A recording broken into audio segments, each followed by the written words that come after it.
안녕하세요. 혼자서 가는 자유여행을 좋아하며 캐나다에 살고 있는 심심한 탱자입니다. 나폴리 하면 마피아가 떠오르시나요? 저도 이탈리아 여행을 계획하면서 남부 쪽 여행은 자제해야겠다 생각했지만 완전 배제하기에는 아쉬움이 남았습니다. 투어 업체를 통해서 가기에는 제 원칙과 맞지 않고 어쩌나 고민하다가 인터넷 검색을 하면서 나만 조심하면 되겠구나 막연한 자신감이 들어서 그냥 나폴리 4박을 예약했습니다. 한 달간의 이탈리아 여행을 마친 지금 돌이켜 생각하면 네, 맞습니다. 나폴리아가 제일 무질서하고 또 경제 상황이 좋지 못해서 풍기는 어두움과 불안함이 있었습니다. 하지만 정말 나폴리만의 멋스러움이 있고 사람들도 친절했고 다만 항상 경계심을 느슨히 하지 말고 또 위험하다 싶은 것에 지나친 용기로 덤비지만 않는다면 나폴리도 혼자서 자유여행으로 즐길 수 있는 도시인 것 같습니다. 이번 편에서는 나폴리 숙소를 소개하고 그동안 유럽 여행을 한 기간을 합치면 총 4개월이 되는데 처음으로 위기 상황을 경험한 이야기도 들려드리겠습니다. 로마에서 나폴리까지 기차를 타고 갔고 나폴리 중앙역에서 숙소까지 지하철을 타고 내려서 10분가량 더 걸어서 갔습니다. 중앙역에서 지하철 티켓을 끊는데 새치기를 하고도 아니라고 우기며 뻔뻔하던 건장한 청년 때문에 기분이 상하면서 나폴리는 역시 듣던 대로 무질서하고 치안이 엉망일까 우려가 되었습니다. 숙소는 참 좋았습니다. 직원들이 친절하고 깨끗하고 안전하게 느껴졌습니다. 5인 혼숙룸이었고 욕실은 방 바깥에 있었는데 같은 층 다른 방의 사람들까지 모두 함께 쓰는 화장실 3개, 샤워실 3개가 있었습니다. 가끔 순서를 기다려야 했지만 크게 밀리거나 하지는 않았습니다. 무엇보다 무료 조식이 포함되어 있어서 아침도 챙겨 먹고 다른 여행자들과 얘기도 나누고 좋았습니다. 저는 유럽을 여행할 때면 언제나 소매치기나 분실 등으로 낭패를 당할까 두려워서 여러 단계의 잠금 장치를 하고 다닙니다. 특히 이탈리아는 프랑스, 스페인과 다르게 좀 더 공격적으로 기중품을 채가는 것 같아서 칼로도 찢을 수 없는 크로스백을 구입했었습니다. 크로스백에는 기본적인 잠금 장치가 있었는데 안심이 안 돼서 비밀번호가 있는 자물쇠를 지퍼에 추가로 달았고 지갑, 핸드폰, 그리고 동전 지갑까지 다 쇠사슬로 주렁주렁 가방에 매달았습니다.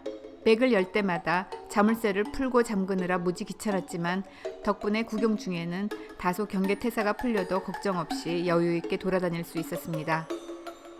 또 캐리어도 가끔 도난이 발생한다 하길래 자전거 락을 사서 가지고 다니면서 기차나 버스 등 이동 시에 가능하면 고정된 주변 장치에 캐리어를 묶어두기도 했고 숙소에서도 어김없이 침대에 묶어두고 다녔습니다.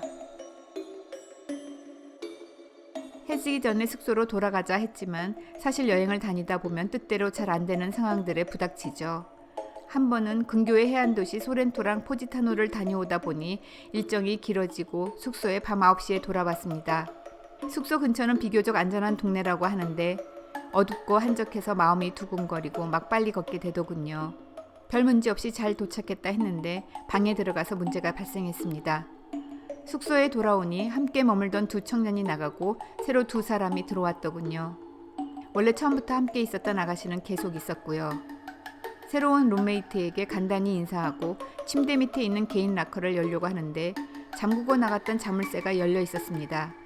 순간 내가 제대로 안 잠그고 나갔나 했습니다.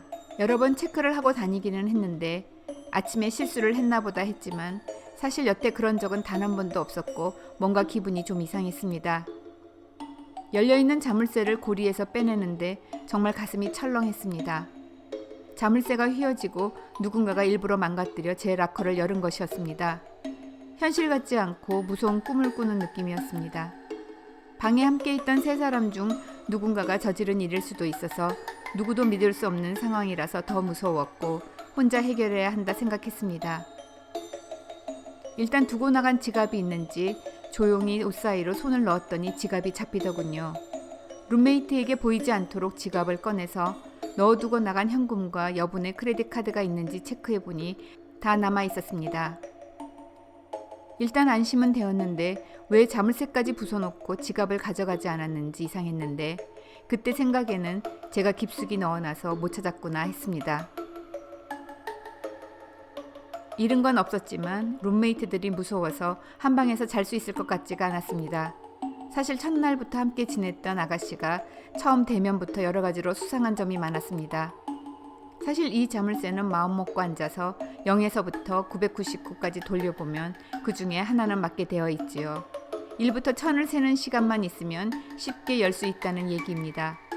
그 아가씨가 뭔가 찝찝해서 외출할 때마다 왠지 내 자물쇠가 부실하다는 생각도 들어서 현금과 카드를 락커에 두고 다니는 것이 맞는지 고민도 했었지만 프랑스, 스페인, 동유럽 등 수많은 호스텔에서도 단 한 번도 문제가 없었기에 괜찮겠지 하고 안일하게 생각했었습니다. 일단 자물쇠 부서진 사실도 알리고 방을 바꿔보고 싶은 생각에 리셉션으로 갔습니다. 직원은 무척 협조적이었고 문제를 해결해 보겠다고 제 방으로 같이 가자고 하더군요.